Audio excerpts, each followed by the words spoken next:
এইখানে চুপচাপ বসে নদীর পাড়ে সিরিয়াস বলছি, মনটা আছে খুবই খারাপ। আচ্ছা কি করবো সেটাই ভাবছি না। একটা কেউ গার্লফ্রেন্ড টার্লফ্রেন্ড থাকে একটা খুঁজে দেবো ভাই, সিরিয়াস ভালো লাগছে না সিঙ্গেল দেখে দেখে। আর ঘুরে ঘুরে চারিদিকে ভিডিও ছেড়ে সেটা গার্লফ্রেন্ড হয়ে গেলে ভাই ভিডিও বানাবো, ভাইরাল হয়ে যাবো। এত খারাপ কোনো দরকারই নেই, বিয়ে করলে নাকি ভাইরাল হয় শুনেছি।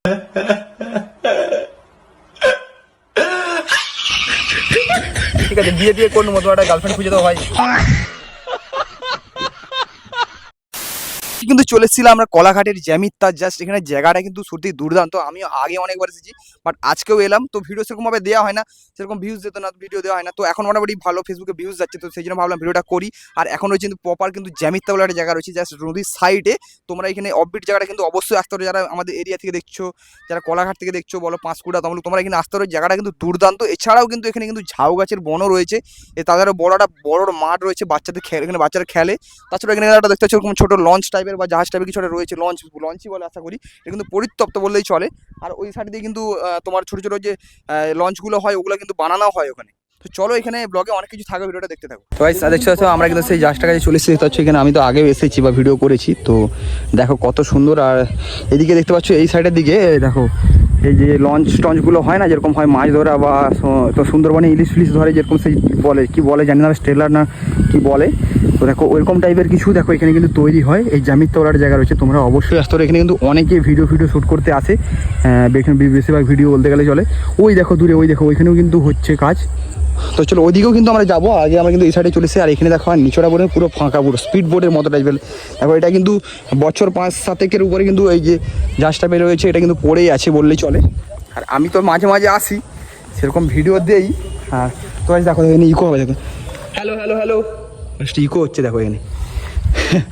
জাস্ট কিন্তু বিকালবেলা ভিডিও শ্যুট করার জন্য খুবই সুন্দর একটা জায়গা, নদীর সাইডে, মানে কলাঘাট নদীর সাইডে এত সুন্দর একটা প্লেস তোমাদেরকে দিলাম। অনেকে এসছে জানি, বাট তবুও আমি ঠিকানাটা দিলাম। দেখো আর এই দিক দিয়ে কিন্তু নৌকাগুলো কিন্তু জাহাজগুলো বা নৌকাগুলো কি বলে বলো, ট্রলার বলে, যেগুলো মাছ টাছ ধরতে ট্রলার না, সে সুন্দরবনে যে মাছটা ধরা মানে হয় না, ওই যে কি বলে সুন্দরবনে যে ট্রলারগুলো ছিল, সেগুলো কিন্তু ওদিক থেকেই কিন্তু আসে, আশা করি আমাদেরকে একবার বলেছিল ওই দেখ। আর এই দিকে কিন্তু ওগুলো কিন্তু বের হয়, এই যে জায়গাটা খাল টাইপের করা আছে, এই সাইডে কিন্তু নদীতে বেরিয়ে। আর নদীতে কিন্তু মোটামুটি জলের পরিমাণ কিন্তু দেখতে পাচ্ছি এখন বন্যা হচ্ছে, মোটামুটি জলের পরিমাণ বেশি আছে। তো ভাই গার্লফ্রেন্ডের কথা বলছিলাম, গাড়ি খারাপ হয়ে গেছে, এবার ঠেলে নিয়ে যাচ্ছে, কি কষ্ট। ঠিক আছে এই হচ্ছে কিন্তু আজকের খুব খারাপ অবস্থা। দেখো সামনে মোটামুটি এই দেখো পার্বতী যাচ্ছে, পার্বতী আর প্রসেনজিৎ সামনে রয়্যাল এনফিল্ড। এই ভিউ কিন্তু দারুণ জাস্ট, কিন্তু আজকে আলাদাই লাগছে। কিন্তু জাস্ট কিন্তু যখন বেরোতে গেলাম এই জোন থেকে পরের জায়গায় যাবো বলে, তখন কিন্তু বুঝতে পারলাম যে গাড়ির চাকা জানি না কি করে কি হলো, কারণ এসেছিও ঠিকঠাকই ছিল, কোনো অসুবিধা ছিল না।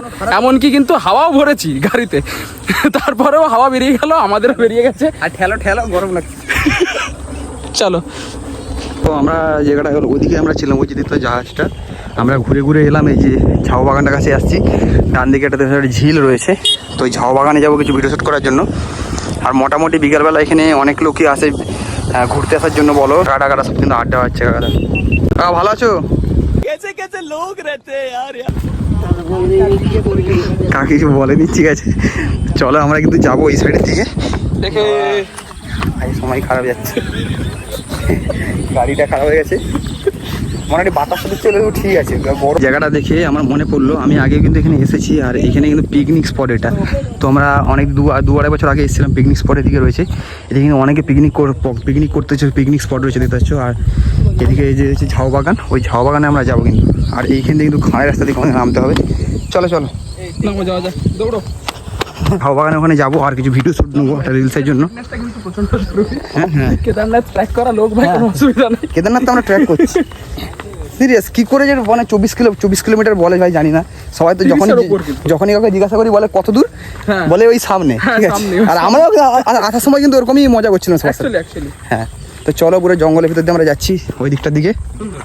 ঝাউ বাগান দেখো, দীঘাতে তোমরা ঝাউ বাগান দেখেছো, আর এখানে ঝাউ বাগান দেখো কত সুন্দর। মোটামুটি আগে ঝাউ বাগানের পরিমাণ বেশি ছিল, কিন্তু এখন তোমার চারদিকে জলে ধুয়ে দেওয়ার জন্য কিন্তু অনেক ঝাউ গাছ নষ্ট হয়ে গেছে। আর এখানে অনেকে বাইক নিয়েও কিন্তু এই জায়গাটায় আসে। আর এখানে ঝাউ বাগানটা দেখো কত সুন্দর, দেখো মানে কি বলবো আর, না তোমরা খালি চোখে না দেখলে বুঝতে পারবে না, এত সুন্দর কিন্তু ঝাউ বাগান। আর দেখতে পাচ্ছ কত সুন্দর কিন্তু লাগছে দেখো। হ্যাঁ, তো চলো আজকের মতো ভিডিওটা এখানে শেষ করছি। আজকে কিন্তু মানে অনেক মানে বর্ষার মধ্যে বেরিয়ে ভিডিও করছি, তো ভিডিওটা এখানে শেষ করছি। ভিডিওটা যদি ভালো লাগে তোমরা লাইক, শেয়ার এবং কমেন্টস করতে ভুলো না। তো আজকের মতো বাই, দেখাবে নেক্সট কোনো ভিডিওতে। আর কোন নেক্সট কোন লোকেশনে ভিডিও বানাবো তোমরা অবশ্যই কমেন্টস করে জানিও।